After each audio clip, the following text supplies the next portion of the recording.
తెలంగాణ ఇప్పటికే తెలంగాణ రాష్ట్ర సాధన పోరాటంలో 1200 మంది బిడ్డలని మనం కోల్పోయినాం. ఇవాళ తెలంగాణ రాష్ట్ర సాధన విషయంలో అప్పటి కేంద్ర ప్రభుత్వం అవలంబించినటువంటి సాచివేత వైఖరి వల్లనే తొలి అమరుడు శ్రీకాంతాచారి కాసోజు శ్రీకాంతాచారి తొలిగా తెలంగాణ కోసం అమరుడైన విషయం కూడా మనకందరికీ తెలుసు. ఇవాళ చాలా బాధ కలిగించే విషయం ఏంటంటే ఇక్కడికి కార్యక్రమాన్ని అధ్యక్షత వహిస్తూ నడిపిస్తున్నటువంటి బీసీ సంఘాల నాయకుడు అన్న యాదగిరన్న గారికి, అదేవిధంగా మనము విశ్వకర్మల జిల్లా అధ్యక్షుడు బాలాచారి గారికి, అదేవిధంగా మండల అధ్యక్షులు విఠలాచారి గారు, అదేవిధంగా అన్న పల్స రమేష్ అన్న, సీలం సామన్న, ఎంఆర్పిఎస్, సిపిఎం, అదేవిధంగా ప్రజా సంఘాల నుంచి వచ్చినటువంటి మిత్రులకు పేరు పేరున నమస్కారాలు తెలియజేస్తూ చాలా బాధ కలిగించేటువంటి విషయం నిజంగా మనం చూస్తున్నాం. ఇవాళ ఇద్దరు కూడా ఆ రోజు శ్రీకాంతాచార్యనా, ఈరోజు మనకు ఈశ్వరాచారి కూడా, ఇద్దరు కూడా విశ్వబ్రహ్మలకు సంబంధించినటువంటి మరి కులం నుంచి వచ్చినటువంటి వాళ్ళు. ఇవాళ ఈ సమాజం తరపున మేము ప్రాణాలు ఇవ్వడానికి కూడా సిద్ధంగా ఉన్నామని వచ్చినటువంటి మా కర్మలకు అందరికీ పేరు పేరున ఉద్యమ నమస్కారాలు తెలియజేస్తూ, ఎవరు కూడా చనిపోవద్దు, పోరాడి సాధించుకుందాం. ఇవాళ దురదృష్టకరమైన అంశం ఏంటంటే ఒక ప్రజాస్వామికమైన న్యాయమైన డిమాండ్ ఒక ప్రజాస్వామిక పద్ధతిలో పోరాడుతున్నప్పుడు సాధించుకోలేకపోయినప్పుడు, మనసు సెంచరీలినప్పుడు, ఏది ఏమైనా నా బీసీలకు మళ్ళీ ఈ రిజర్వేషన్ రాదేమో అనేటువంటి ఆలోచనతోటి ఇవాళ ఈశ్వరాచారి గారు ఏ రకంగా ఇవాళ తనను తాను బలిదానం చేసుకున్నారో మనం అందరం చూసినాం. తీర్మానం మల్లన్న ఆఫీస్ దగ్గరకు వచ్చి మాట్లాడిన తర్వాత బయటికి వెళ్ళిపోతూ తీర్మానం మల్లన్న ఆఫీస్ ముందు ఇవాళ ఒంటి నిండా కెరోసిన్ పోల్చుకొని మరి తగలబడ్డ విషయం మనం అందరం చూసినాం. చాలా బాధ కలిగించే విషయం, 95% అక్కడికక్కడే చనిపోయాడు. ఇది ముమ్మాటికి ఇది ఆత్మహత్య కాదు, ఇది ప్రభుత్వం చేసినటువంటి హత్యలే. ఇవన్నీ కూడా ఇది ఖచ్చితంగా మనం గుర్తుపెట్టుకోవాల్సిన అవసరం. మనం చూసినాం 2 సంవత్సరాలుగా ఈ రాష్ట్ర ప్రభుత్వం నడిపినటువంటి నాటకాన్ని మనం చూసినాం. చాలా స్పష్టంగా బీఆర్ఎస్ పార్టీ కానీ, లేకపోతే ఇక్కడ ఉన్నటువంటి జస్టిస్ ఈశ్వరగౌడ్ కానీ, ఇక్కడ ఉన్న మేధావర్గం కానీ చాలా స్పష్టంగా చెప్పింది, ఈ పద్ధతిలో రాదు, కేవలం పార్లమెంట్లో రాజ్యాంగ సవరణ చేయాలి, 9th షెడ్యూల్లో పెడితే మాత్రమే ఇవాళ బీసీలకు రిజర్వేషన్ ఇవ్వడం సాధ్యమవుతుందని చెప్తే, ఇక్కడ ఉన్నటువంటి కాంగ్రెస్ పార్టీ, ఇక్కడ ఉన్నటువంటి రేవంత్ రెడ్డి గారు కామారెడ్డి డిక్లరేషన్లో 42% బీసీలకు విద్యా ఉద్యోగాలు, అదే స్థానిక సంస్థలలో రిజర్వేషన్ ఇస్తామని చెప్పేసి మాట ఇచ్చి ఆ రోజే చెప్పినాం ఈ మాట బూటకం, ఇది కుదరదని. కానీ వాళ్ళు బీసీలను ఇన్ని సంవత్సరాలుగా మోసం చేస్తున్నాం, రేపు కూడా మనం మోసం చేయడానికి అవకాశం ఉంది, మోసం చేయొచ్చనేటువంటి ఉద్దేశంతో ఇవాళ కాంగ్రెస్ పార్టీ కామారెడ్డి డిక్లరేషన్లో చెప్పి మేనిఫెస్టోలో పెట్టి ఓట్లు వేయించుకొని గద్దె మీదకి వచ్చిన తర్వాత ఇవాళ నడిపిన డ్రామా అందరం చూసినాం. అప్పటి నుంచి చెప్తూనే ఉన్నాం, ఈ తరహా జీవోలతోటి ఆర్డినెన్స్లతోటి ఇవాళ 42% రిజర్వేషన్ ఇవ్వడం సాధ్యం కాదు, పార్లమెంట్లో చట్టం చేయాలి, రాజ్యాంగ సవరణ చేయాలని చెప్పేసి మేధావర్గం ఎంత చెప్పినప్పటికీ కేవలం కావాలని కాలయాపన చేస్తూ డ్రామాలు చేస్తూ ఇవాళ మళ్ళీ ఒకసారి ఇవాళ ఏం జరిగిందో మనం చూసినాం. ఇవాళ రాజకీయ రిజర్వేషన్, చట్టబద్ధమైన రిజర్వేషన్ ఇస్తామని చెప్పి లాస్ట్కు గతంలో వచ్చినట్టుగా 23% కూడా కాకుండా కేవలం ఇలా 16% మాత్రమే ఇచ్చి ఇవాళ బీసీలందరినీ ఇవాళ కాంగ్రెస్ ప్రభుత్వం మోసం చేసింది. ఇవాళ ఎవరు ఇవ్వాలి? కేంద్రంలో ఉన్నటువంటి బీజేపీ ప్రభుత్వం ఇవ్వాలి. ఎవరు కొట్లాడాలి? కామారెడ్డి డిక్లరేషన్లో చెప్పిన విధంగా కాంగ్రెస్ పార్టీ ఇక్కడ రాష్ట్ర ప్రభుత్వాన్ని ఏలుతుంది కాబట్టి ఆయన మోడీని ఒప్పించి పార్లమెంట్లో చట్టం చేయడం ద్వారా మాత్రమే బీసీలకు న్యాయం జరుగుతుంది. కానీ ఆ ప్రయత్నాలు ఏది చేయకుండా ఏ పద్ధతిలో ఇవాళ బీసీలను మోసం చేస్తుందో మనం చూస్తున్నాం. ఎల్లారెడ్డిగూడెంలో ఒక బీసీ యాదవ్ బిడ్డని ఇవాళ అక్కడ ఉన్నటువంటి కుల దురహంకారి కిడ్నాప్ చేసి ఆయనను తీసుకుపోయి మూత్రం దాయించిన విషయం కూడా మనం చూస్తున్నాం. ఇంత బీసీ సమాజం చైతన్యవంతమై నిలబడి మాట్లాడుతున్న రోజుల్లో కూడా బీసీల పట్ల ఈ రకమైన దమనకాండ జరుగుతున్నది. దీని కారణంగానే కదా ఈశ్వరాచారి మనసు సెంచరీల్ని మన బిడ్డలకు మన వాళ్ళకు రిజర్వేషన్ రాదేమనేటువంటి బాధతోటి కలత చెంది ఆత్మ బలిదానం చేసుకున్నారు. కాబట్టి మనం అందరం కూడా ఆయన ఆత్మ బలిదానం వృధా కావద్దు అనుకుంటే బీసీలమందరం, ఎస్సీ ఎస్టీ మైనారిటీలమందరం ఇలా విశారదన్ గారు కానీ, ఎంఆర్పిఎస్ మందకృష్ణ మాదిక్ గారు కానీ అన్ని సంఘాల వాళ్ళు కూడా ఇవాళ పెద్ద ఎత్తున బీసీల పోరాటం, బీసీల డిమాండ్ న్యాయమైన డిమాండ్.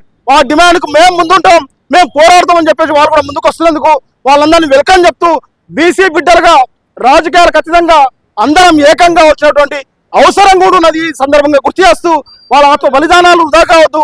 మనం ఖచ్చితంగా బీసీ రిజర్వేషన్ సాధించుకోవాలంటే దానికి అడ్డంగా నిలబడుతున్నటువంటి కాంగ్రెస్ బీజేపీ పార్టీల పట్ల బీఆర్ఎస్ పార్టీ వైఖరి స్పష్టం చేసింది. ఖచ్చితంగా బీసీల పక్షాన నిలబడి పోరాటంలో ముందుంటది. అవసరమైతే బీసీ బిడ్డగా పార్టీలు ఖచ్చితంగా మేము కూడా ముందుకొచ్చి తెలంగాణ ఉద్యమం తరహాలో పోరాడడానికి కూడా సిద్ధంగా ఉన్నాం. ఈ సందర్భంగా తెలియజేస్తూ సంతోషం. మా సాయిని యాదగిరి గారి సందర్భంగా చెప్పుకోవాలి, ఆయనకు ఒక్కరిద్దరు ముగ్గురు కనిపించినా కూడా గత కొన్ని సంవత్సరాలుగా మరి బీసీల న్యాయమైన డిమాండ్ల కోసం పోరాడుతున్నటువంటి సాయిని యాదగిరి గారికి మద్దతుగా మనం అందరం కూడా నిలబడదాం. మనం ఎట్లా తెలంగాణ సాధించుకున్నామో ఆ తర్వాత బీసీ హక్కులను కూడా సాధించుకుందామని చెప్పేసి సంకేతం మనం ఇద్దాం. అట్లా మన పిల్లలు ఎవరు చనిపోకుండా చూద్దామని చెప్పి తెలియజేస్తూ నాకు ఈ అవకాశం ఇచ్చిన బీసీ సంఘ నాయకులకు ధన్యవాదాలు తెలియజేస్తూ జోహార్లు ఈశ్వరాచారి గారికి, జోహార్లు అమరుడు ఈశ్వరాచారికి, జోహార్లు అమరుడు ఈశ్వరాచారికి. ఇవాళ ఈ సందర్భంగా చాలా విషాదకరమైనటువంటి దినము. మరొక రకంగా ఒక పోరాట ఉత్తేజాన్ని కలిగిస్తున్నటువంటి దినంగా చూసుకోవాలి. ఇవాళ ఇద్దరు విశ్వకర్మలు ఈ దేశంలో ఈ రాష్ట్రంలో అన్యాయం జరుగుతున్నది, నీళ్లు నిధులు నియామకాలు మాకు లేకుండా పోయినాయని ఒక శ్రీకాంతాచారి అమరుడైతే ఒక ఈశ్వరాచారి ఇవాళ మొత్తం బీసీ సమాజానికి 56% ఉన్నటువంటి 56% పైగా ఉన్నటువంటి బీసీ సమాజానికి అన్యాయం జరగబోతున్నది. దీన్ని ఏ రకంగా ఎదుర్కోవాలి? ఇవాళ బీసీ సంఘాలన్నీ విడివిడిగా ఉన్న ఒక్క దగ్గరికి వచ్చి ఉద్యమాలు నిర్మించేటువంటి పరిస్థితులు బంధు తర్వాత ఎట్లా ఆగిపోయినాయి, దాన్ని ముందుకు తీసుకుపోయేటువంటి పరిస్థితులు ఎట్లా ఉన్నాయని మనోవేదనతోటి ఇవాళ బీసీ సమాజం మొత్తం ఉన్నది. మిత్రులారా, మీరంతా గమనించాలి. చదువుకున్న పిల్లలంతా ఇవాళ చాలా తీవ్రమైన మనోవేదనతో ఉన్నారు. మొన్న ఉద్యోగాలు ఎవరికి వచ్చినాయి? బీసీ వాళ్లకు 90-120 మార్కులు వచ్చినా కూడా రానటువంటి ఇతర ఈడబ్ల్యూసీ ఉన్నటువంటి వాళ్లకు ఉద్యోగాలు వచ్చినటువంటి పరిస్థితి ఉన్నది. ఇదంతా కూడా బీసీ సమాజంలో చదువుకున్న పిల్లలని చాలా ఉద్వేగానికి, తను ఆత్మ బలిదానానికి కూడా పురికొల్పుతున్నటువంటి సంఘటనలు పాలక వర్గాలు ప్రేరేపిస్తున్నట్టుగా ఉన్నాయి. దీన్నంతా ఒకటి కేంద్రం మేము బీసీల పక్షానే ఉన్నామని చెప్పి కేంద్ర బీజేపీ ప్రభుత్వం అన్నప్పటికీ రాష్ట్ర ప్రభుత్వము ఒక నిర్ణయం తీసుకోవాలని మరి తీసుకున్నప్పటికీ దాన్ని అమలు చేయడంలో ఉన్నటువంటి రాజ్యపరమైనటువంటి విధానాలు ఏవైతున్నాయో వాటిని బద్దలు కొట్టాల్సినటువంటి పరిస్థితి ఈనాడు బీసీ సమాజాన్ని. మనం బీసీలము ఎంత శాతము, మాకెంతో, మేమెంతో, మాకంతో అనేటువంటి నినాదం పైన మనం కట్టుబడి దీన్ని సాధించుకోవాలంటే సాధించుకుంటేనే ఇవాళ ఈశ్వరాచారి తన కుటుంబాన్ని, తన పిల్లలని అన్నిటినీ మర్చిపోయి ఎంత ఉద్వేగానికి గురైతే ఆనాడు ఇక్కడ బత్తిని రవీందర్ నేనిద్దరం పెట్రోల్ తీసుకొని ట్యాంక్ ఎక్కినటువంటి పరిస్థితి ఉన్నది. ఇవాళ ఈ రకమైనటువంటి పరిస్థితికి ఎవరు ఈ హత్యకు కారకులు ఎవరు అంటే స్పష్టంగానే ఉన్నది. పాలకులు ఈ హత్యకు బాధ్యత వహించాలి. ఆ కుటుంబాన్ని ఆదుకుంటూనే బీసీ సమాజానికి ఏదైతే బీసీ సమాజం కోరుతున్నదో ఎస్సీ ఎస్టీ బీసీలంతా ఒక్కటై 90% ప్రజలు బీసీల న్యాయమైన కోరికలను, న్యాయమైన వాళ్ళ డిమాండ్ను ఆమోదించాలని అడుగుతున్నప్పటికీ కేంద్రం కానీ రాష్ట్రం కానీ నిమ్మకు నీరెత్తినట్టు ఉంటున్నటువంటి పరిస్థితిని బద్దలు కొట్టాల్సినటువంటి అవసరం ఈరోజు ఉన్నది. అందుకోసం మిత్రులారా, ఈ రకంగా సాయి ఈశ్వరాచారికి జోహార్లు చెప్తూనే మరొకరు ఈ ఆత్మహత్యలు కాదు, పోరాడదాం, మనమందరం ఒకటిగా ఉన్నాం. ఎస్సీ ఎస్టీ బీసీల ఎస్సీ ఎస్టీలు మైనార్టీలంతా మనతో ఉన్నారు. అనేక ఉద్యమాల్లో వాళ్ళందరూ మనమందరం కలిసి కట్టుగా నడుస్తున్నాం. ఇవాళ అనేక పార్టీలు, రాజకీయ పార్టీలు కూడా ఇవాళ టీఆర్ఎస్ పార్టీ నుంచి అన్ని పార్టీలు కూడా దీనికి మద్దతుగా వస్తున్నటువంటి దాన్ని ఆహ్వానిస్తూనే అందరినీ కూడా ప్రశ్నిద్దాం, మన ఉద్యమాన్ని సాగిద్దాం. ఈ ఉద్యమానికి మొట్టమొదటి బీసీ ఉద్యమ మొదటి అమరవీరుడిగా చరిత్రలో సాయి ఈశ్వరాచారి నిలిచిపోతాడు. ఈ విశ్వకర్మ బిడ్డల త్యాగము వృధా కాదు, విజయం సాధిస్తాం. పోరాడుదాం సాయేశ్వరాచారి ఆశయాలను, పోరాడుదాం బీసీలకు 42% రిజర్వేషన్లకు. ఈరోజు ఒలిగొండ మండలంలో జిల్లా స్వర్ణకార సంఘం అధ్యక్షునిగా ఈ ప్రభుత్వాలు, గత ప్రభుత్వాలు కూడా ఈ యొక్క తెలంగాణ ఉద్యమంలో మా విశ్వకర్మ పాత్ర పోషించి కాసోజు శ్రీకాంత్ ఆ రోజు ఉద్యమం పాల్గొని తెలంగాణ తెచ్చాడు. అదేవిధంగా మా విశ్వకర్మ ఈరోజు కూడా బీసీ ఉద్యమం గురించి ఆయన బలిదానం చేసుకోవడం మాకు చాలా బాధగా ఉంది. కేంద్ర రాష్ట్ర ప్రభుత్వాలు బీసీలకు వెంటనే రిజర్వేషన్ ఏర్పాటు చేసి మమ్మల్ని తక్షణం ఆదుకోవాలని చెప్పి ఈ సభాముఖంగా, ఈ ర్యాలీ ముఖంగా ఏర్పాటు తెలియజేస్తున్నాం.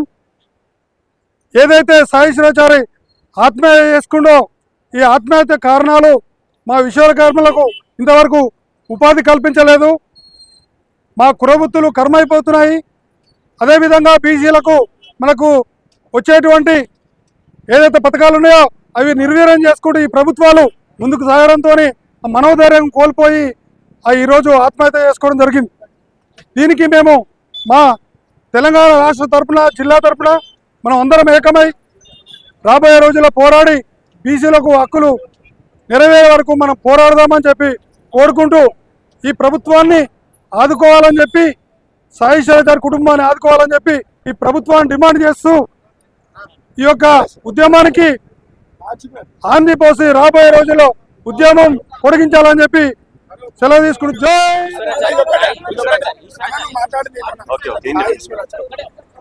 ఈరోజు తెలంగాణలో చరిత్రలో నిలిచిపోయే రోజు ఇది. సాయి ఈశ్వరాచారి అమరుడు. ఈ అమరత్వం పొందడానికి కారణం ఈ ప్రభుత్వాలే. మరి ఆయన ఆత్మహత్య కానీ కొంతమంది అంటురు, కానీ అది ఆత్మహత్య కాదు. ఈ తెలంగాణ సమాజంలోనే కాదు, భారతదేశ సమాజం మేల్కొనేలా అతనికి ఏమి తోయక ఈ ఆత్మ బలిదానాన్ని తీసుకోవడం జరిగింది.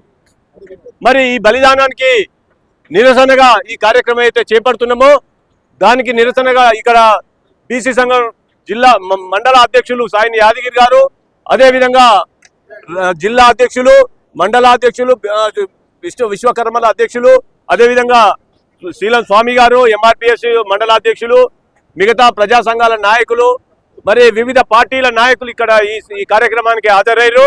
ఈ హాజరైన వారికి ధన్యవాదాలు తెలుపుతూ, కానీ ఇంతమందే కాకుండా ఈరోజు మన కనువిప్పి కల్పించేటట్టు ఆత్మ బలిదానం చేసుకున్న చారికి మరి దాన్ని నిదర్శనంగా తీసుకొని ఎక్కడికక్కడ గ్రామాలు, పట్టణాలు అన్ని స్తంభింపజేయేటట్టు మనం తెలంగాణ ఉద్యమం ఎట్లయితే సాధించుకున్నామో ఈ తెలంగాణ ఉద్యమం స్ఫూర్తిగా తీసుకొని ఇక్కడ బీసీ సంఘాల రిజర్వేషన్స్ సాధించే వరకు కూడా అన్ని రాజకీయ పార్టీలతో సహా అన్ని సంఘాలు కూడా ఈ ఉద్యమాన్ని ఇప్పటి నుంచి తీవ్రంగా చేయాల్సిన అవసరం ఉంది.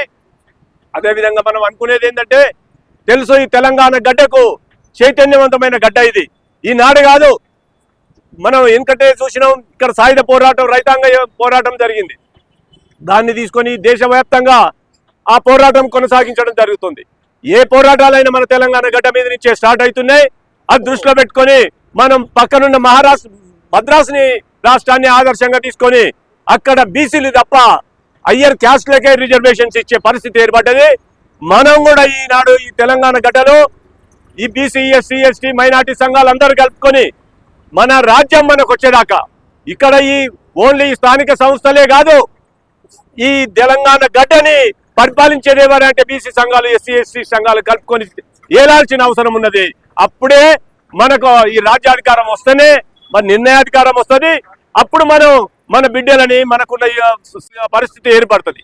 మనకు రాజ్యాంగ పరంగా ఎప్పుడు కూడా ఏలే అధికార పార్టీలు బీసీల మీద, ఎస్సీ, ఎస్టీల మీద ప్రేమ చూపాయి. కాబట్టి ఉద్యమాల రూపంలో మనం ప్రభుత్వాలను కిందికి తీసినట్టు ప్రయత్నం చేసి మనం ఈ రిజర్వేషన్స్ మనం ఒక్కలే కాదు, ఈ రాష్ట్రంలో పెద్ద పెద్ద మేధావులందరూ దిగినారు ఈ బీసీ ఉద్యమానికి మొత్తాలు పలుకుతున్నారు. మనం వాళ్ళని ఆహ్వానిద్దాం.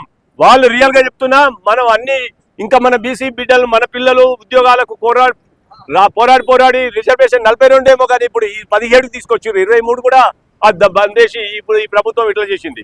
మరి అంత పెద్ద మేధావులే వాళ్ళ టైం అంతా ఇచ్చి ఈ రాష్ట్ర సమాజాన్ని మేల్కొల్పేటప్పుడు వాళ్ళు చేస్తుంటే మన ఈ బీసీలలో గ్రామాలలో ఉన్న నాయకులు కానీ వివిధ రాజకీయ పార్టీలలో చీలిపోయి మనం ఈ బీసీ రిజర్వేషన్ పట్టించుకోకపోవడంతో అది వాళ్ళ అధికార పార్టీ వాళ్ళకే ఇది న్యాయం జరుగుతుంది. కాబట్టి మనం ఈ స్ఫూర్తితో ఈ రాష్ట్రంలో దేశంలో బీసీ కులాలల్లో మేధావులు ఎవరే అంటే విశ్వకర్మలే.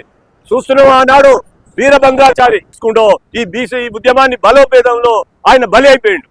కాబట్టి వాళ్ళిద్దరిని స్ఫూర్తిగా తీసుకొని తెలంగాణ ఉద్యమం ఎట్లా సాధించినమో, తెలంగాణ రాష్ట్రాన్ని ఎట్లా సాధించినమో, ఈ తెలంగాణలో బీసీ రిజర్వేషన్ సాధించేదాకా అన్ని రాజకీయ పార్టీల్లో ఉన్న బీసీ నాయకులు, ఎస్సీ ఎస్టీ నాయకులు అందరూ కూడా దీనికి సహకరిస్తూ ఈ ఉద్యమాన్ని ఇద్దరితో బలోపేతం చేయాల్సిన అవసరం ఉందని చెప్పేసి నేను విజ్ఞప్తి చేస్తూ